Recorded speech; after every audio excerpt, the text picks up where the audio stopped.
Saudações a todos os ouvintes da Universidade FM.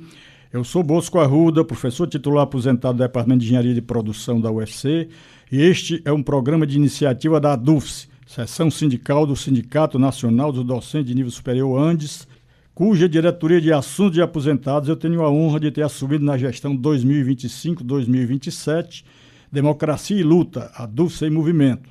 Hoje, sob a presidência do jovem dinâmico professor André Ferreira, do Departamento de Teoria Econômica da UFC. O programa Vivenciando a Academia, histórias marcantes nas universidades federais do Ceará, objetivo é entrevistar docentes aposentados ou aposentadas, ou com tempo de aposentadoria, mas ainda na ativa. Pretende-se que os relatos de histórias marcantes nas universidades federais do Ceará, UFC, UFCA e Unilab, demonstrem a importância dos trabalhos de docentes das universidades públicas e gratuitas no desenvolvimento de suas áreas de especialização e dos setores nacionais das ciências básicas, tecnológicas, agrárias, de saúde e humanas, principalmente no que concerne ao desenvolvimento regional. O entrevistado de hoje é o professor titular Giovanni Cordeiro Barroso, do Departamento de Engenharia Elétrica da UFC. Possui graduação em Engenharia Elétrica pela UFC em 1982, mestrado também em Engenharia Elétrica pela Pontifícia Universidade Católica do Rio de Janeiro em 1986, doutorado em Engenharia Elétrica pela Universidade Federal da Paraíba em 1996 e pós-doutorado pelo Instituto Nacional de Telecomunicações da França em 2003.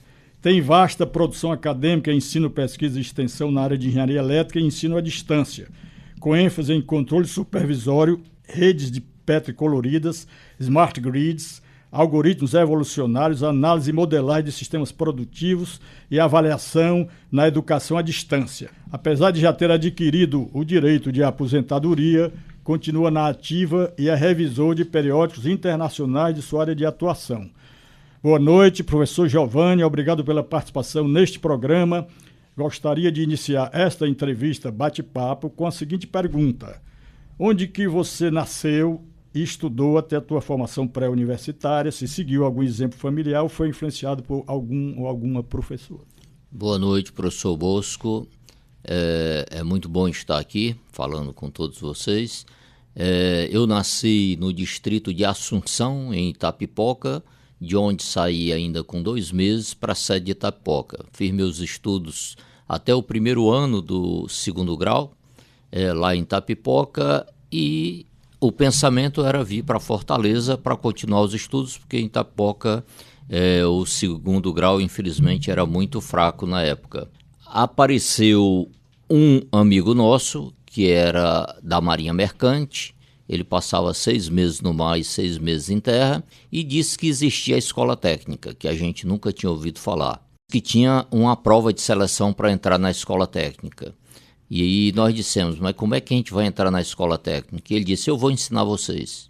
E aí nós éramos 15 estudantes de Itapipoca, que ele fez questão de ensinar matemática, física, química para todos nós. E eu estudei e passei na escola técnica. Nunca tinha ouvido falar e essa foi a minha virada de chave. Ele era um professor da... Não, ele era um marinheiro da Marinha Mercante, marinheiro. Mas achava que a gente tinha que ter um rumo na vida. Porque ele via que a gente não... tinha vocação para professor. Exatamente, tá? Esse era o Jarbas, ainda hoje vivo, tá certo, e atuante, a quem eu agradeço muito. E agora entrando um pouco mais na tua contribuição acadêmica, né? Tu e da equipe, a gente sabe, na universidade nós sempre trabalhamos em equipe, né? Essa tua contribuição ao desenvolvimento acadêmico do secundário, como é que você avalia na pesquisa, no ensino e extensão e o impacto dos trabalhos que desenvolveste na UFC para a gestão da oferta de energia elétrica e o ensino à distância, em especial no que concerne à região Nordeste? Olha, no contexto atual, né, com essa virada para as energias renováveis, embora o Brasil, 80% da energia brasileira já é renovável através das hidrelétricas, né? Mas Nordeste é autossuficiente, né? Mas já saturou, né? Você não tem mais como criar grandes hidrelétricas. Mas o Brasil também é farto em vento e sol, principalmente o Nordeste.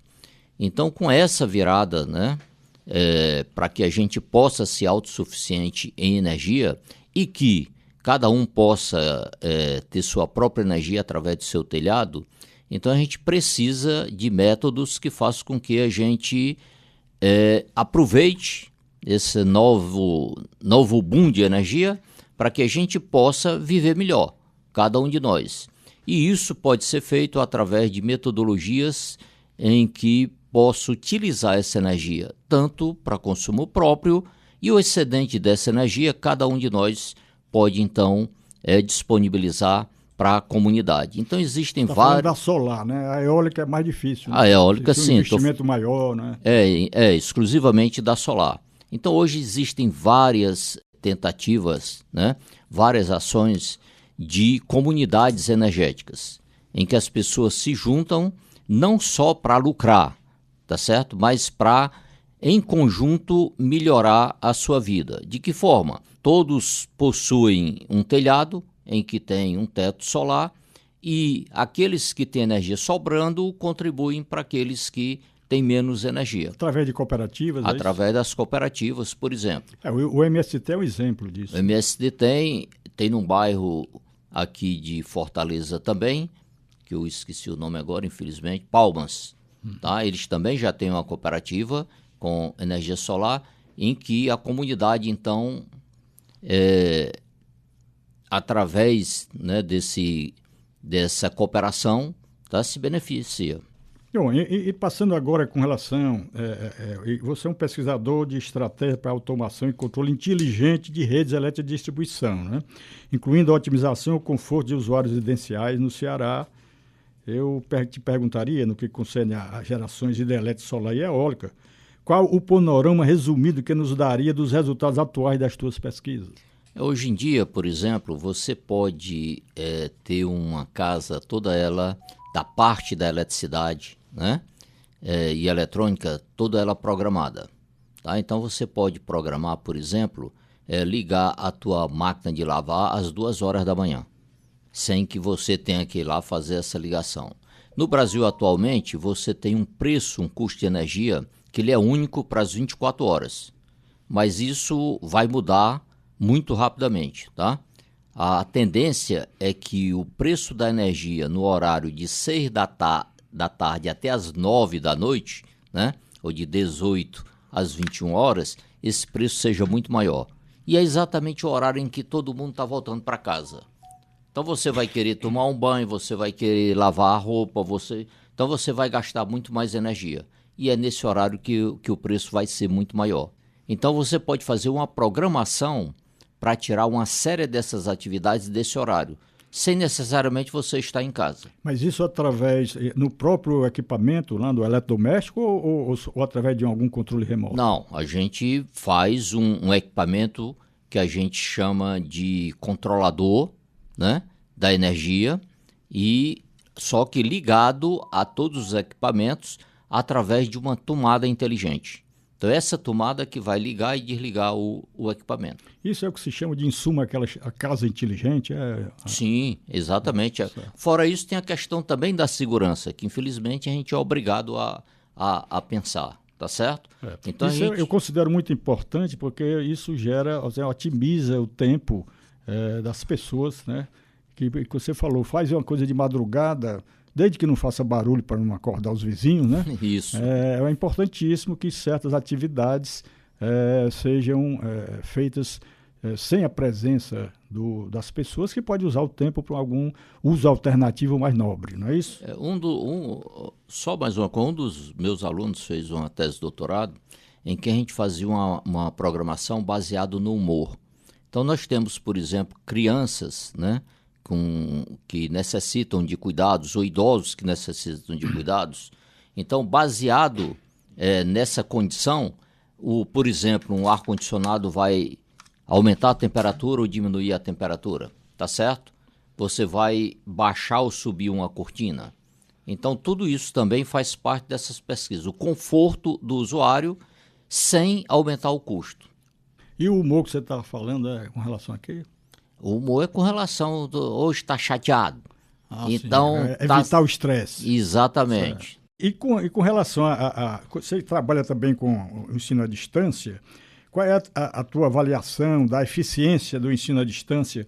Quais vantagens e desvantagens que tu achas que que últimos anos a gente tem incrementado muito o ensino, principalmente com ela na época da pandemia, né? Olha, a experiência foi relevante durante a pandemia, mas infelizmente o que a gente pode dizer é que não pode substituir o ensino presencial em hipótese alguma, tá certo? Durante a pandemia, por exemplo, quando estava terminando a aula que ia fazer a chamada, vários dos alunos a gente chamava e estava só a foto dele lá, ou seja, ou ele estava dormindo, ele tomando tinha café, que tomar dormindo. café, tá certo? Né? Ou seja, a gente perde o controle e também para o próprio aluno é muito ruim. Uma coisa é você fazer uma aula ou outra à distância, tá? A outra coisa é você ter todas as aulas. Tem aluno que eu acho que eu nunca vi o rosto do aluno, tá certo? Muitas vezes, porque o aluno não podia nem abrir a câmera porque ele estava em lugares que realmente, né, não podia. Eu acho um absurdo, porque nos meus mais de 40 anos de docência, a coisa que eu mais prezava é olhar no olho do aluno quando a gente faz uma pergunta, e principalmente não só quando a gente atua como professor, mas como educador, né? Isso. Perguntando sobre o projeto de vida, quais são as dificuldades, os desafios que ele pretende ou ela pretende alcançar, e isso é muito importante na relação professor-aluno, né? Agora, quanto ao ensino à distância, há situações em que eu acho que eu sou muito favorável. Por exemplo, existem pessoas que moram no interior, trabalham o dia todo, tá certo? E não têm a menor condição, né, de vir para a capital ou para uma sede do município maior para fazer uma faculdade. E aí sim, essas pessoas que querem, então elas vão estudar à distância, mas elas querem fazer isso. É diferente de um aluno de 18 anos, 20 anos, tá certo? Que está estudando porque, digamos assim, é a regra. Ele vai ter que estudar. Ele não escolheu, né, fazer à distância, enquanto que aquele que está lá no interior, que não tem condição de presencialmente, né, aí sim, esse ensino à distância eu acho que vale. Agora, essa generalização do ensino à distância para pessoas que têm condições de estar presencialmente numa sala de aula é muito ruim. Isso é a velha questão, né? Nenhuma tecnologia é boa ou má em si, depende do uso que se faz dela, né? Exatamente. E isso a gente tem observado aí ao longo do desenvolvimento tecnológico, que por um lado tem avançado o processo civilizatório, por outro tem ameaçado o processo civilizatório, né? A indústria bélica está aí para me confirmar. Exatamente. O que é que eles estão usando a tecnologia para destruição em vez de construir o processo civilizatório. Bom, e passando agora, porque eu estive vendo no teu currículo a questão que você trabalha num chamado projeto Pomar Didático, não é isso? Isso. E esse é um trabalho que eu me achei muito importante do ponto de vista da contribuição ao desenvolvimento da agricultura irrigada. Você pode falar para a gente como é que está sendo, né, esse projeto? Nós estamos iniciando o segundo ano do projeto, né? Nós fizemos o primeiro ano do projeto, lá pela universidade, eu e o professor José Carlos, da Engenharia Agrícola, né? E pela escola, os professores Assis e Robson, tá certo? Foram eles que, na realidade, nos procuraram para saber se a gente podia fazer, né, ter alguma interação com a escola, e acabou que a gente fez esse projeto no ano passado, em que eles tinham na escola uma horta que estava abandonada e eles resolveram começar a trabalhar na horta como uma forma de levar os alunos para um trabalho coletivo fora da sala de aula, para mostrar aos alunos que tinha algo mais além das disciplinas normais do ensino médio. E a gente conseguiu construir um projeto e levamos até a FUNCAP. E tivemos a sorte de, na presidência da FUNCAP agora, o professor Raimundo, né? E o professor Raimundo, quando viu o projeto, disse: rapaz, esse é um tipo de projeto que a gente não pode deixar de apoiar em hipótese alguma. E aí, nesse projeto, Bosco, o que era o projeto? Os alunos iam aprender toda a parte da hidráulica para irrigação da horta e a parte de automação para que essa irrigação fosse feita automaticamente, inclusive através do celular, que a gente pode, com um comando no celular, ligar e desligar a água a qualquer instante. Os alunos não sabiam nada disso. O curso como é que era? Toda terça-feira, 2 horas da tarde, de 2 até as 4, eles iam para a UFC. A gente dava o curso na UFC e nos últimos 3 meses o curso foi na própria escola, na própria horta, em que a gente construiu a placa de circuito impresso, a gente construiu o circuito, colocamos o circuito para funcionar. Quando eu digo a gente, os alunos da escola construíram. Eles tiveram aula com nossos monitores. É uma escola pública, não é isso? Escola pública, na escola pública no Planalto do PC, tá certo? Os nossos monitores que davam as aulas para ele, nossos monitores são alunos e alunas da graduação da UFC. Alunos esses muitas vezes que tinham vindo da escola pública também, então eles entendiam o contexto. E aí nós fizemos a primeira turma, tá certo? Com o apoio da FUNCAP, que deu bolsa de estudo para esses alunos do ensino médio. Vale ressaltar que esses alunos, a grande maioria, é em situação precária, realmente, e boa parte deles usava essa bolsa para dar para a mãe, para ajudar na casa, né?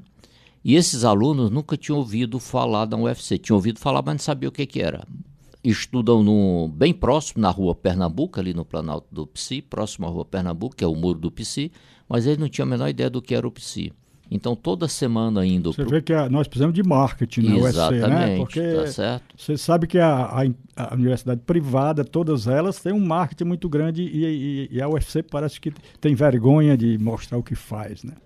E aí esses alunos passaram a conhecer o UFC e a perspectiva deles, antes de começar a fazer esse curso, era terminar o ensino médio e trabalhar em qualquer coisa, né, em que eles não tinham ideia.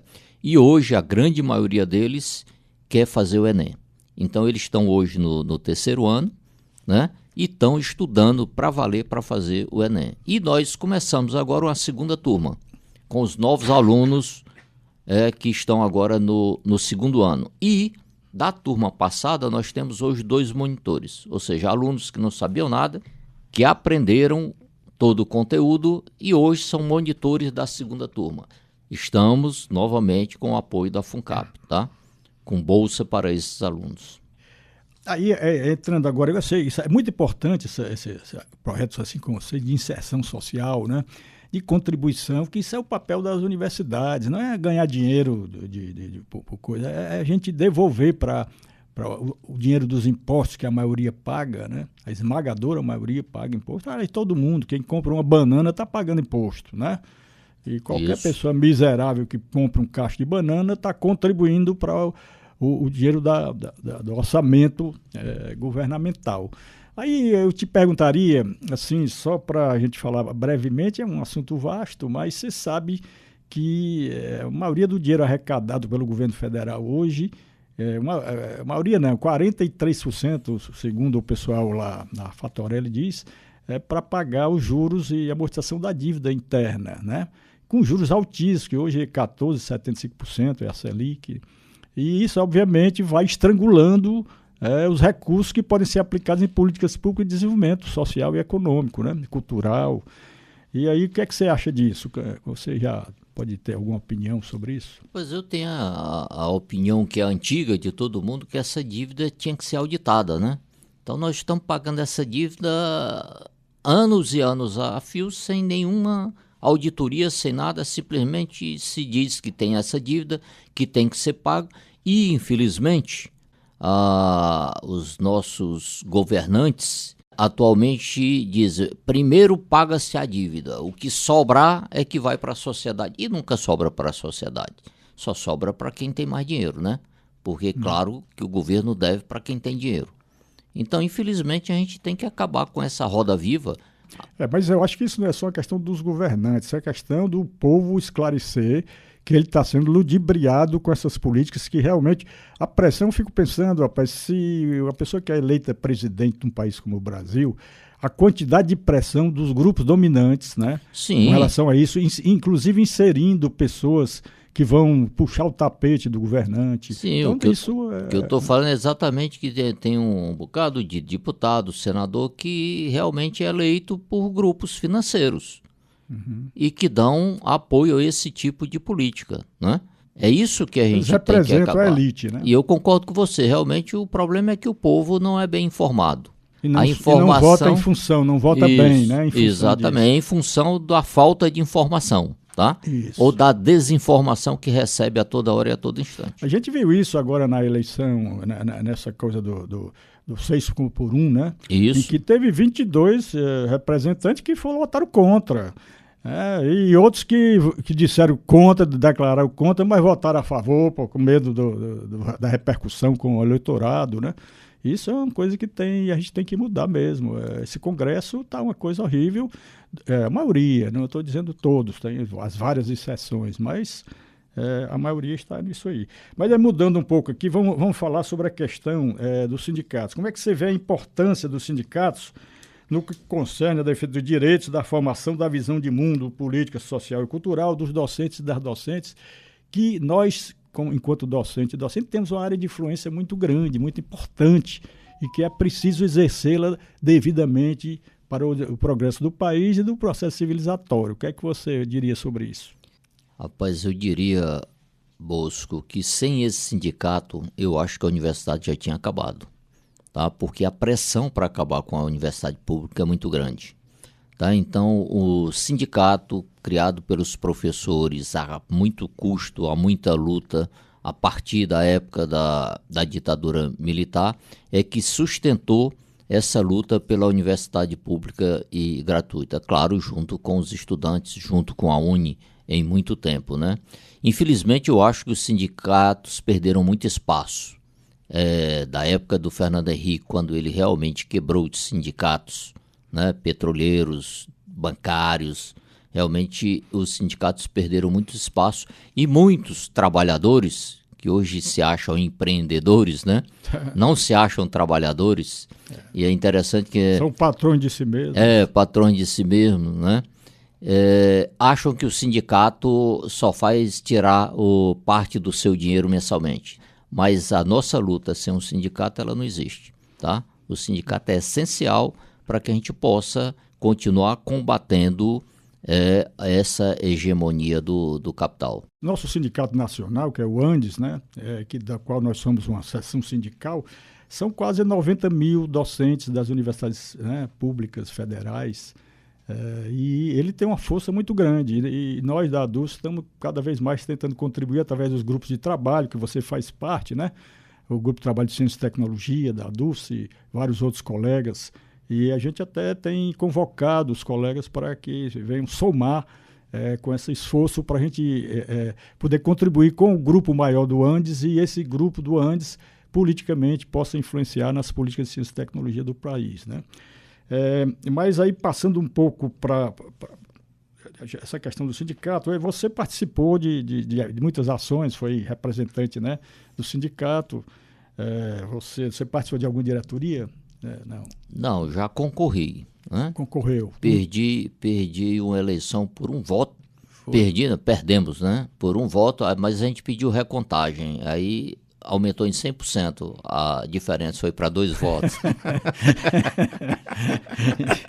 Tá certo. Não, quem era o cabeça da... Não, eu era o secretário, né? Era o candidato a presidente, era o professor Manuel Fernandes, que hoje está na USP. Certo, tá? Mas, independente disso, né?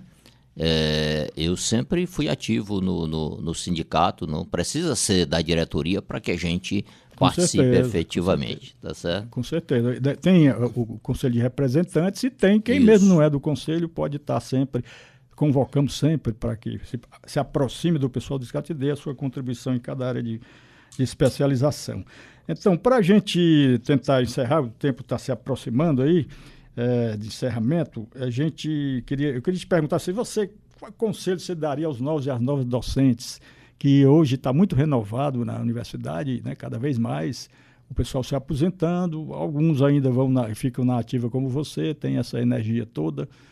ainda, mas muitos se aposentam e houve problema, inclusive na época do Temer e do Bolsonaro, que não houve concurso, né? E o pessoal que ficava tinha uma carga cada vez maior, gerava muito estresse, tinha um problema de não poder dar aula presencial com a epidemia, tudo isso foi muito ruim. Mas a coisa está passando, está melhorando, voltando à normalidade. E o que conselho você daria aos novos e às novas docentes? Pois eu aconselharia a fazer o que eu fiz. Na hora que eu assinei para entrar nesta universidade, eu fui lá no sindicato, que na época ainda não era um sindicato, né? Era uma associação, e me associei à associação na época, né? Então, do ponto de vista político, eu diria que eles deveriam, ao entrar na universidade, se sindicalizar, para fortalecer o sindicato para as nossas lutas, que, diferentemente de outros trabalhadores, a gente não luta só por a gente luta principalmente pela universidade pública e gratuita, tá certo? A gente não luta só pelos nossos salários, a gente luta por melhorias da universidade para todos aqueles que trabalham da universidade, estudantes, professores e funcionários. Eu resumiria isso, dizia assim, não vão pegar carona no esforço dos outros, somem a coletividade, não é isso? Exatamente. Mas, professor, nós estamos encerrando o nosso tempo, eu agradeço mais uma vez a tua presença aqui, foi muito boa, eu aprendi bastante, acho que a nossa audiência também aprendeu bastante e vê a importância de termos professores e pessoas ilustres, assim, contribuindo para o desenvolvimento não só econômico, tecnológico, científico, mas também social do país.